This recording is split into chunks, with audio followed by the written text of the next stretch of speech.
Emergency में diagnose हुआ heart attack या कार्डियक अरेस्ट के बाद सीएजी हो गया, सीएजी में पता चला आर्टरी ब्लॉक के बाद एंजियोप्लास्टी हो गया, एंजियोप्लास्टी स्टेंटिंग डल गई, पेशेंट जो भी था वो वार्ड में आ गया। उसके बाद हमें क्या करना है, क्या प्रिकॉशंस करने हैं जब हमारा सीएजी हो जाता है, पोस्ट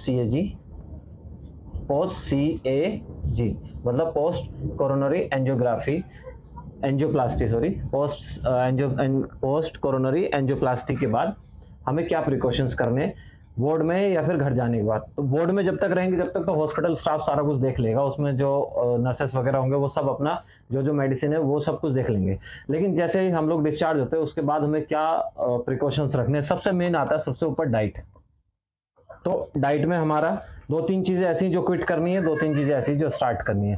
पहली चीज जो एल्कोहल है वो क्विट कर देना है, कंप्लीट क्विट। दूसरा स्मोकिंग है, अगर स्मोकर है तो ये भी क्विट कर देना है। तीसरा जो भी हम जैसे फर्स्ट 2-3 डेज या 10 डेज या 5 डेज 10 डेज के लिए मान लो, 10 डेज के लिए हैवी लिफ्टिंग है, वो हैवी लिफ्टिंग नहीं करनी है।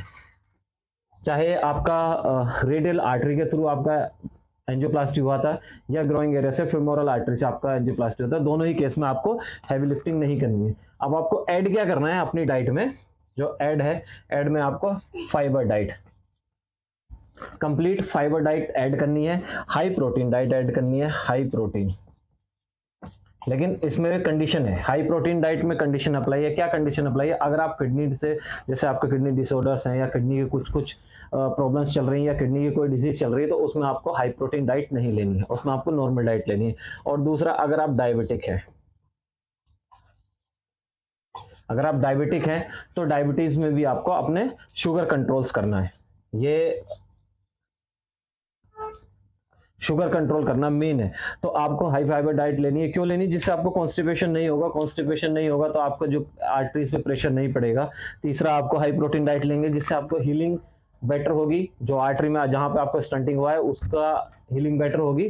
दूसरा, आपको ओवरऑल पावर अच्छी होगी। तीसरा, आप अगर मतलब प्रोटीन का बताया मैंने, अगर किडनी डिसऑर्डर है तो प्रोटीन हाई नहीं लेना है, डायबिटीज अपना शुगर कंट्रोल रखना है। तीसरा, आपको मॉडरेट एक्सरसाइज करनी है, मॉडरेट एक्सरसाइज का मतलब है थोड़ा सा वॉक